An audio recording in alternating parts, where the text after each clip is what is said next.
अनेक कहूँ ना सीजई बिन नावे पत जाए। मैं हथ जोड़ के बेनती कर देवा इको ही श्लोक बते जिंदगी च, बाकी ते पढ़ पढ़ गड्डी दी जाए। इको ही श्लोक चोर जेकर वज गई जीवन बदल के रख देगा। पर सत्कार योग माइया के चरणों च नमस्कार बड़ा पाठ कर दिया सुख लैंदा। बाजी बाजी नूं पुछो कहंदी मैं 50 पाठ कीते ने, बड़ी बख्शिश बड़ी रहमत। पर विचार के इको पंक्ति कर देती मन बदल देगी, इको ही सट नाल बदल देगी। पर 80 पाठ साहब करते हैं तकरीबन पौने घंटे च, पौने घंटे सुखमनी साहब पाठ करके भोग ला देता है। याद रखी भोग ओना चिर नहीं पै सकता, भोग बाणी का तू की पाना, भोग ते अपने भोगा का पाना। जना मैं सुना कई बार गुरुद्वारे भोग पै गया, पुछते ने लोग भोग पै गया। मैं कई बार मन ख्याल करता हूं भी शायद हाल तक सानू पता नहीं लगा भी भोग पैना किहड़ा है। गुरु का पुछदा भोग पै गया, तेरे कारा ने भोगा ने अंदर मुकना, जानी उदन भोग पैगा। उदन तेरे अंदर विषय विकार की वृत्ति उका मुक जाएगी, समझी भोग पै गया। जिउंदे अपना भोग पा के जाई, बाद दे भोग दी कश रखी।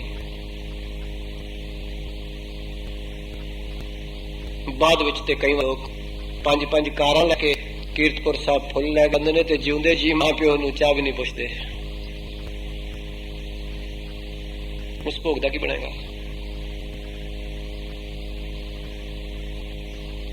जिउंदे जी शायद किसी नूं जी आया ना आखण, पर मरण तो बाद लंगर करते हैं। तो सतगुरु ने गुरु अर्जुन साहब जी के अमोलक बचन नानक कहू ना सिजई। महाराज ने मैं गारंटी करना जेड़े देन हर नूं छड्ड बैठे ने कभी जिंदगी की बाजी पुग नहीं सकते। सिजना मैंने पुगना सफल होना कोई भी नहीं पुग सकता। सवाल पैदा नहीं, नक कहू ना सिजई कोई भी नहीं पुग सकता। जिन्हें देन हार नूं भुला दिता है, जिन्हें दाते नूं भुला दिता है, जिन्हें चेतन नूं भुला दिता है, जिन्हें जोत नूं भुला दिता है, जिन्हें आत्मा नूं भुला दिता है, जिसने व्यापक नूं भुला दिता है, वो कभी नहीं पुग सकता। संसार चेता है निरंकार भुलिया है, प्रता चेता प्रभु भुलिया है, सता चेत सत भुलिया है, प्रार्थ चेता परमार्थ भुलिया है, संसार चेता निरंकार भुलिया है। सतगुरु मैं गारंटी करता हूं कभी नहीं सकता, मैं जीवन कभी सफल नहीं हो सकता। नानक कहू ना सिजई कोई भी नहीं पुग सकता। ये नहीं भी हिंदू पुगता सिख नहीं, भावे सिख भावे हिंदू कोई भी, जिसने भी देन हार नूं भुला दिता वो कभी नहीं पुग सकता, जिथे मर्जी भाग जाए। गुरु अर्जन साहब जी ने अमोल बोल ते होएगा कि सतगुरु कहते ने फिर रिजल्ट की आउट होएगा जिंदगी का। बिन नावै पत जाए, ते पत दे अर्थ इत्थे ने इज्जत। ਇਹਦਾ मतलब की होया कि नाम तो बगैर पत नहीं, तो फिर नाम की होया? मैं कई बार किसी को पूछिए वो कहना जी मैं नाम लिया है, तो मैं कई बार कहना उन्होंने भी है कि हम कहते किसनू ने, कोई कहता मैं अमृत छकिया 50 प्यारियां तो मुबारक। किसी होर धर्म में कोई होर तरीका है, किसी में कोई होर तरीका है, किसी में होर तरीका है। फिर नाम है कि मैं आप जी के चरणों में हाथ जोड़ के बेनती कर देवां, जिस शब्द राही शब्दी की वडियाई हुई हाली नाम भी तेरे कोल कोई नहीं। जिस नाम राही नामी की वडियाई नहीं रही हुई तेरे कोल नाम कोई नहीं। मैं बेनती करा, जिस अखरा राही अखर की वडियाई नहीं हुई हाली तेरे कोल नाम कोई नहीं। शायद तेन को लेखा है, तू समझदा है 5 प्यारियां ने अपनी ड्यूटी अदा कर दी, तेरी झोली विच नाम पा दिता, पर नाम द्वारा नामी ते तू खोजना है। ਤੈਨੂੰ ਬਖਸ਼ਿਸ਼ ਕਰਕੇ ਕਿਸੇ ਨੇ ਸ਼ਬਦ ਦੇ ਦਿੱਤਾ, ਸ਼ਬਦ ਨਾਲ ਸ਼ਬਦੀ ਤੇ ਤੂੰ ਖੋਜਣਾ ਹੈ।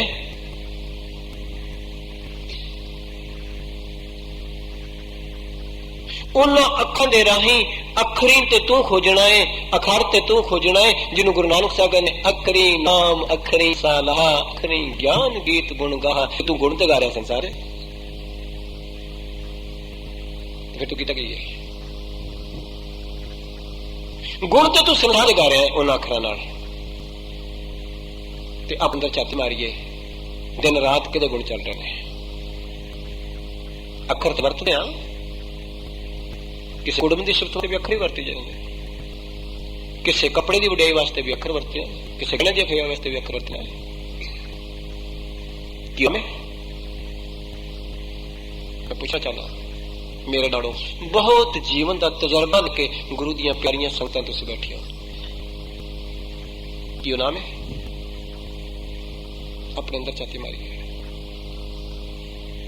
ਕੀ ਹੈ ਨਾਮ ਜਿਹਦੇ ਨਾਲ ਜਿੰਨਾ ਅੱਖਰਾਂ ਨਾਲ ਵਡਿਆਈ ਕੇਵਲ ਸੰਸਾਰ ਦੀ ਹੋਈ ਹੈ, ਰੰਗ ਦੀ ਹੋ ਗਈ, ਰੂਪ ਦੀ ਹੋ ਰਹੀ ਹੈ, ਹਰ ਦੀ ਹੋ ਰਹੀ ਹੈ। ਕੀ ਨਾਮ ਹੈ? ਸਿੱਖਾ ਨਾਮ ਯਾਦ ਰੱਖੀ, ਉਹ ਬਿਨ ਸੰਹਾਰ ਦੀ ਵਡਿਆਈ ਨਾ ਨਹੀਂ। ਸਤਿਗੁਰ ਕਹਿ ਰਹੇ ਨੇ ਬਿਨ ਨਾਵੈ ਪਤ ਜਾਏ। ਫਿਰ ਨਾਮ ਹੈ ਕੀ? ਗੁਰੂ ਸਿੱਖਾਂ ਉਹ ਗੁਰੂ ਦਾ ਸ਼ਬਦ, ਉਹ ਗੁਰੂ ਦੀ ਦੀਕਸ਼ਾ, ਉਹ ਗੁਰੂ ਦੀ ਇੱਛਾ, ਉਹ ਗੁਰੂ ਦਾ ਪਿਊਸ਼, ਉਹ ਗੁਰੂ ਦਾ ਅੰਮ੍ਰਿਤ, ਜਿਸ ਨਾਲ ਤੇਰੇ ਅੰਦਰੋਂ ਨਾਮੀ ਦੀ ਲਖਤਾ ਹੋ ਜਾਏ, ਸਰੂਪ ਦੀ ਲਖਤਾ ਹੋ ਜਾਏ, ਵਿਅਕਤ ਲਖਤਾ ਹੋ ਜਾਏ, ਚੇਤਨ ਦੀ ਲਖਤਾ ਹੋ ਜਾਏ। ਯਾਦ ਰੱਖੀ ਨਾਮ ਸੁਣੀ ਕਹਿੰਦੇ ਨੇ ਤੇ ਉਹ ਕੋਲੋਂ ਮਿਲਦਾ ਹੈ। ਗੁਰਮਤਿ ਵਿੱਚ ਨੂੰ ਅੰਮ੍ਰਿਤ ਦੀ ਸੰਗਿਆ ਦਿੱਤੀ ਗਈ ਹੈ। ਅੰਮ੍ਰਿਤ ਦਾ ਮਤਲਬ ਹੀ ਜਿੱਥੇ ਮੌਤ ਦੀ ਪਹੁੰਚ ਨਹੀਂ, ਜਿੱਥੇ ਮੌਤ ਨਹੀਂ ਪਹੁੰਚ ਸਕਦੀ, ਜਿਹੜਾ ਡੁੱਬਦਾ ਨਹੀਂ ਪਾਣੀ ਵਿੱਚ, ਜਿਹੜਾ ਅੱਗ ਵਿੱਚ ਸੜਾ ਨਹੀਂ, ਉਸ ਚੋਰ ਲੁੱਟ ਨਹੀਂ ਸਕਦਾ, ਜਲ ਨਹੀਂ ਡੁੱਬਾ, ਤਸਕਰ ਨਹੀਂ ਲੈਵਾ, ਬਹਾ ਨਾ ਸਾਕਾ ਜਾਲੇ, ਗੁਰ ਕਾ ਬਚਨ ਬਸਾ ਜੀ ਨਾਲੇ। ਕਿ ਮੈਂ ਤੇ ਤੁਹਾਡੇ ਅੰਦਰ ਛਾਤੀ ਮਾਰੀਏ, ਵਸ ਰਿਹਾ ਸਾਡੇ ਅੰਦਰ ਨਾ ਵਸਦਾ? ਪਲ ਪਲ ਸੰਸਾਰ ਵਸ ਰਿਹਾ, ਨਾਲ ਛਿਨ ਛਿਨ ਸੰਸਾਰ ਵਸ ਰਿਹਾ। ਤਾਂ ਗੁਰੂ ਕਹਿ ਰਹੇ ਨੇ, ਗੁਰੂ ਅਰਜਨ ਪਾਤਸ਼ਾਹ ਕਹਿ ਰਹੇ ਨੇ, ਨਾਨਕ ਕਹੂ ਨਾ ਸਜੇ ਕੋਈ ਪੁੱਗ ਨਹੀਂ, ਸਿਰਾ ਸਵਾਲ ਹੀ ਪੈਦਾ ਨਹੀਂ, ਬਣਾਵਾ ਪੱਤ ਜਾਏ। ਸਤਿਗੁਰ ਕਹਿੰਦੇ ਦੀ ਇੱਜ਼ਤ ਚਲੀ ਜਾਏਗੀ। ਮਾਫ ਕਰਨਾ, ਇੱਜ਼ਤ ਪੈਸਿਆਂ ਨਾਲ ਨਹੀਂ ਜੇ ਰਹਿੰਦੀ। ਇਹ ਮੈਂ ਗੱਲ ਕਰ ਦੇਵਾਂ, ਮਤ ਕੋਈ ਕਹੇ ਮੈਂ ਇੱਜ਼ਤ ਪੈਸਿਆਂ ਨਾਲ ਰਹਿ ਸਕਦੀ ਹੈ। ਕਈ ਵਾਰੀ ਬੰਦੇ ਕੋਲ ਬੜੇ ਪੈਸੇ ਹੁੰਦੇ ਨੇ, ਪਰ ਕੋਈ ਐਸਾ ਕਰਮ ਆ ਜਾਂਦਾ, ਇੱਜ਼ਤ ਖਰਾਬ ਹੋ ਜਾਂਦੀ ਹੈ। ਪੱਤ ਅਕਲ ਨਾਲ ਨਹੀਂ ਰਹਿੰਦੀ, ਸਿਆਣਪ ਨਾਲ ਨਹੀਂ ਰਹਿੰਦੀ। ਭੁਲੇਖਾ ਹੈ। ਸਭ ਨੂੰ ਕਸ਼ਟ ਕਰ ਰਹੇ ਨੇ, ਕਿਰਪਾਲਤਾ ਕਰ ਰਹੇ ਨੇ। ਇਹ ਸਾਰੀ ਅਸ਼ਟਪਦੀ ਅਮਾਨਤ ਤੇ ਖਿਆਨਤ ਤੇ ਗਈ। ਪੱਤ ਅਕਲਬੰਦੀ ਨਾਲ ਨਹੀਂ ਰਹਿੰਦੀ ਕਦੀ ਵੀ, ਪੱਤ ਸਿਆਣਪਾਂ ਨਾਲ ਰਹਿੰਦੀ, ਪੱਤ ਪੈਸਿਆਂ ਨਾਲ ਨਹੀਂ ਰਹਿੰਦੀ, ਚਤਰਾਈਆਂ ਨਾਲ ਨਹੀਂ ਰਹਿੰਦੀ। ਜੇ ਰਹਿੰਦੀ ਹੁੰਦੀ ਸਤਿਗੁਰੂ ਕਦੀ ਨਾ ਕਹਿੰਦੇ, ਨਾਨਕ ਜਿਸ ਪੱਤ ਰੱਖੇ ਸੱਚਾ ਸਾਹਿਬ ਮੇਟ ਨਾ ਸਕੇ ਕੋਈ। ਗੁਰੂ ਨੇ ਤੇ ਬੜੀ ਬਖਸ਼ਿਸ਼ ਕਰਕੇ ਦਾਤ ਦਿੱਤੀ ਸੀ, ਤੇ ਪੱਤ ਫਿਰ ਨਾ ਰਹਿੰਦੀ ਹੈ। ਗੁਰੂ ਗ੍ਰੰਥ ਸਾਹਿਬ ਜੀ ਦੇ ਅਮੋਲਕ ਬੋਲ, ਪ੍ਰੇਮ ਪਟੋਲਾ ਐਸਾ ਦਿੱਤਾ ਢੱਕਣ ਕੋ ਪੱਤ ਮੇਰੀ। ਪਰ ਅਸੀਂ ਕਦ ਨਾਲ ਜੋੜ ਦਿੱਤਾ ਉਹਨੂੰ? ਅਸੀਂ ਸਮਝਿਆ ਸ਼ਾਇਦ ਇਹ ਰੁਮਾਲੇ ਦਾ ਸ਼ਬਦ ਹੈ। ਮਾਫ ਕਰਾ, ਮੈਂ ਹੱਥ ਜੋੜ ਕੇ ਬੇਨਤੀ ਕਰ ਰਿਹਾ ਵਾਂ, ਇਹਦੇ ਵਿੱਚ ਤੇ ਰੁਮਾਲੇ ਦੀ ਕੋਈ ਗੱਲ ਹੀ ਨਹੀਂ। ਕੇਵਲ ਤੇ ਕੇਵਲ ਗੁਰੂ ਗ੍ਰੰਥ ਸਾਹਿਬ ਜੀ ਦੀ ਖੋਜ ਨਾ ਹੋਣ ਕਰਕੇ, ਤੇ ਕੇਵਲ ਵਿਚਾਰਧਾਰਾ ਨਾ ਹੋਣ ਕਰਕੇ, ਮੈਂ ਕਈ ਵਾਰੀ ਕਹਿਣਾ ਹੁਣ, ਸੰਸਾਰ ਤੇ ਕਿਸੇ ਦਫ਼ਤਰ ਵਿੱਚ ਚਪੜਾਸੀ ਲੱਗਣ ਵਾਸਤੇ ਵੀ ਕੋਈ ਕੁਆਲੀਫਿਕੇਸ਼ਨ ਸਰਟੀਫਿਕੇਟ ਚਾਹੀਦਾ ਕਿ ਕਿਤੇ ਇਹ ਚਪੜਾਸੀ ਕਿਸੇ ਹੋਰ ਸਾਹਿਬ ਦੀ ਫਾਈਲ ਕਿਸੇ ਹੋਰ ਸਾਹਿਬ ਦੇ ਟੇਬਲ ਤੇ ਨਾ ਰੱਖ ਦੇਵੇ। ਮੈਂ ਬੇਨਤੀ ਕਰਾਂ, ਚਾਹੀਦਾ ਹੈ, ਕੁਝ ਕੁਆਲੀਫਿਕੇਸ਼ਨ ਚਾਹੀਦੀ ਹੈ। ਕਿਸੇ ਵੀ ਦਫ਼ਤਰ ਦੀ ਸੀਟ ਵਾਸਤੇ ਕੁਝ ਨਾ ਕੁਝ ਡਿਗਰੀ ਸਰਟੀਫਿਕੇਟ ਚਾਹੀਦਾ ਹੈ। ਪਰ ਜਿਸਨੇ ਗੁਰੂ ਨਾਨਕ ਪਾਤਸ਼ਾਹ ਦੀ ਗੱਲ ਦਾ ਹੋਕਾ ਦੇਣਾ, ਸ਼ਾਇਦ ਉਸਨੇ ਸਮਝਿਆ ਮੈਨੂੰ ਕਿਸੇ ਸਰਟੀਫਿਕੇਟ ਦੀ ਲੋੜ ਹੈ।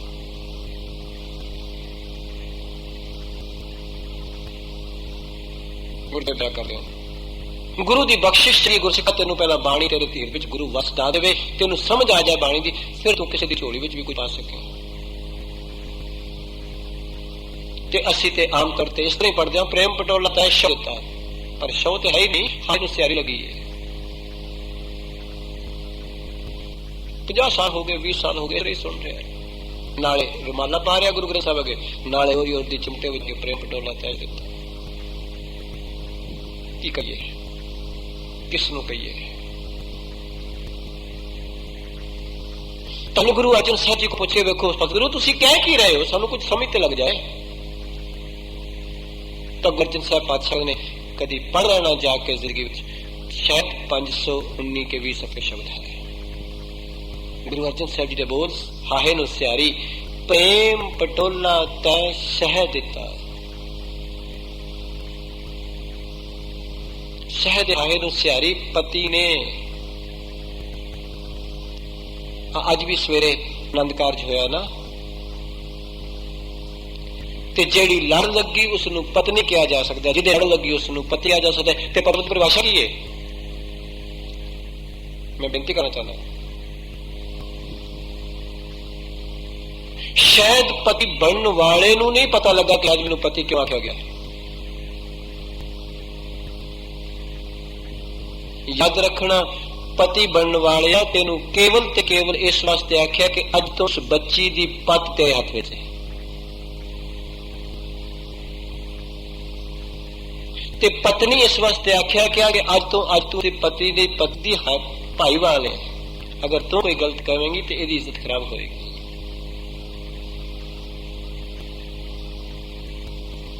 ਅੱਜ ਤੋਂ ਤੂੰ ਇਸਦੀ ਪੱਤ ਦੀ ਭਾਈਵਾਲ ਹੈ ਤੇ ਇਹ ਤੇਰੀ ਪੱਤ ਨੂੰ ਢੱਕਣ ਵਾਸਤੇ, ਤੇਰੀ ਪੱਤ ਦਾ ਰੱਖਾ ਹੈ। ਕਿੰਨੀ ਗੰਭੀਰ ਗੁਰੂ ਨੇ ਬਖਸ਼ਿਸ਼ ਕੀਤੀ। ਜੇ ਤੂੰ ਕਿਤੇ ਹੋਰ ਚੱਕੇਂਗੀ ਜਾਂ ਇਹ ਕਿਤੇ ਹੋਰ ਚੱਲੇਗਾ, ਦਾ ਮਤਲਬ ਇਹ ਤੇਰੀ ਪੱਤ ਤੂੰ ਭਾਈਵਾਲ ਨਹੀਂ ਤੇ ਤੂੰ ਇਹ ਪੱਤ ਦੀ ਭਾਈਵਾਲ ਨਹੀਂ। ਕਿੰਨਾ ਸਿਧਾਂਤ ਹੈ ਇੱਕ ਬੋਲ ਵਿੱਚ, ਗੁਰੂ ਨੇ ਕਿੰਨੀ ਬਖਸ਼ ਕੀਤੀ ਹੋਈ ਹੈ। ਤਾਂ ਮਹਾਰਾਜ ਕਹਿੰਦੇ ਨੇ ਪ੍ਰੇਮ ਪਟੋਲਾ ਤੈ ਸ਼ਹਿ ਦਿੱਤਾ।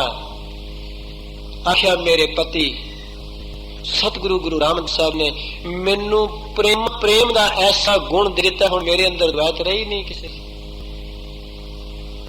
ਐਸੇ ਗੁਣ ਬਖਸ਼ ਦਿੱਤੇ ਨੇ ਗੁਰੂ ਨੇ ਤੇ ਜਿਹਦੇ ਨਾਲ ਮੈਂ ਆਪਣੀ ਪੱਤ ਟੱਕ ਲਈ ਹੈ। ਕਿਉਂਕਿ ਪ੍ਰੇਮ ਤੋਂ ਵੱਡਾ ਕੋਈ ਗੁਣ ਨਹੀਂ ਹੈ। ਤੇ ਜੋ ਤੋ ਪ੍ਰੇਮ ਖੇਲਣ ਕਾ ਚਾਹੋ ਸਿਰ ਧਰ ਤਲੀ ਗਰੀ।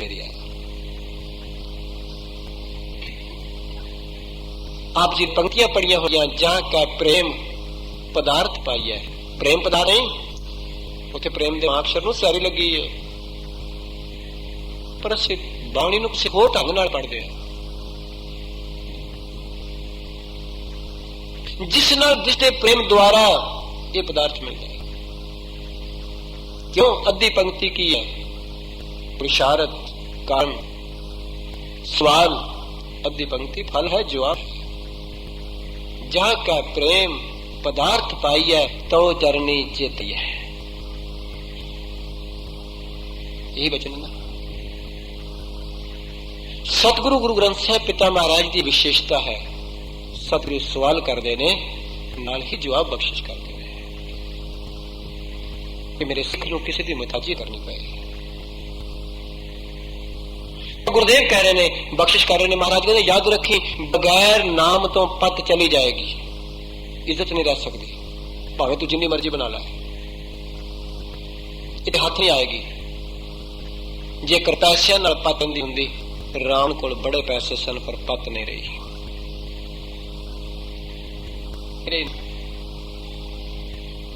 बहुत पैसे, सोने का घर, इन्हें रिश्तेदार। दुर्योधन को बहुत कुछ सी पर पत नहीं रही। हरनाकश को बहुत कुछ सी पत नहीं रही। मैं जिंदगी 4 फुट की ऊंचाइयां ते उड़न वाली गुड्डी नूं समझ बैठे कि मेरी हुण गुड्डी बहुत ऊंची चढ़ गई है, शायद ये नहीं डिग सकती। फिर अपने कहा तो गुरु साहब कहते ने प्रेम पटोला तय शहद शहद हाय ये पति ने ढक्कन को ਪਤ ਮੇਰੀ। ਗੁਰੂ ਅਰਜਨ ਸਾਹਿਬ ਨੇ, ਗੁਰੂ ਰਾਮਦਾਸ ਸਾਹਿਬ ਪਾਤਸ਼ਾਹ ਨੇ ਮੈਨੂੰ ਇਹ ਸਿੱਖ ਤੋਂ ਸਲਾਹ ਦਾ ਕੱਪੜਾ ਦਿੱਤਾ ਹੈ। ਭਾਵ ਨਾਮ ਸ਼ਬਦ, ਕਿ ਮੈਂ ਵਿਕਾਰਾਂ ਤੋਂ ਆਪਣੀ ਪਤ ਟਕ ਸਕਾਂ। ਅਸੀਂ ਗੁਰੂ ਤੇ ਹਵਾਲਾ ਪਾ ਕੇ ਕਹਿ ਦਿੰਦੇ ਹਾਂ ਅਸੀਂ ਤੇਰੀ ਪਤ ਰੱਖੀਏ ਤੇ ਤੂੰ ਸਾਡੀ ਰੱਖੀ। ਇਹ ਸੋਚੇ ਨਾ ਸਾਡੀ। ਤੇ ਕਈ ਵਾਰੀ ਅਰਦਾਸ ਕਰਨ ਵਾਲੇ ਕਹਿੰਦੇ ਨੇ ਸੱਚੇ ਪਾਤਸ਼ਾਹ ਤੁਹਾਨੂੰ ਰੁਮਾਲਾ ਭੇਟ ਕਰ ਰਹੇ ਨੇ, ਤੁਸੀਂ ਪਰਦੇ ਟਕਿਆ ਜੀ। ਮਤਲਬ ਪਹਿਲਾਂ ਸਿੱਖ ਗੁਰੂ ਦੇ ਟੱਕ ਰਿਹਾ, ਫਿਰ ਗੁਰੂ ਸਿੱਖ ਦੇ ਟੱਕੇਗਾ। ਸਗਰੂ ਕਿਰਪਾ ਕਰਦੇ ਨੇ, ਬਖਸ਼ਿਸ਼ ਕਰਦੇ ਨੇ। ਮਹਾਰਾਜ ਤੇ ਕਿੱਥੋਂ ਸ਼ੁਰੂ ਕਰ ਰਹੇ ਨੇ ਗੱਲ ਨੂੰ? ਪ੍ਰੇਮ ਪਟੋਲਾ ਤੈ ਸ਼ਹਿ ਢਕਣ ਕੋ ਪਰ ਮੇਰੀ, ਦੋਨਾ ਬੀਨਾ ਸਾਈ ਮਹਿੰਡਾ ਨਾਨਕ ਸਾਰ ਨਾ ਜਾਣਾ ਤੇਰੀ। ਦਾਨਾ ਬੀਨਾ ਫਾਰਸੀ ਸ਼ਬਦ ਨੇ, ਅੰਦਰ ਤੇ ਬਾਹਰ ਨਾ ਜਾਣਨ ਵਾਲਾ।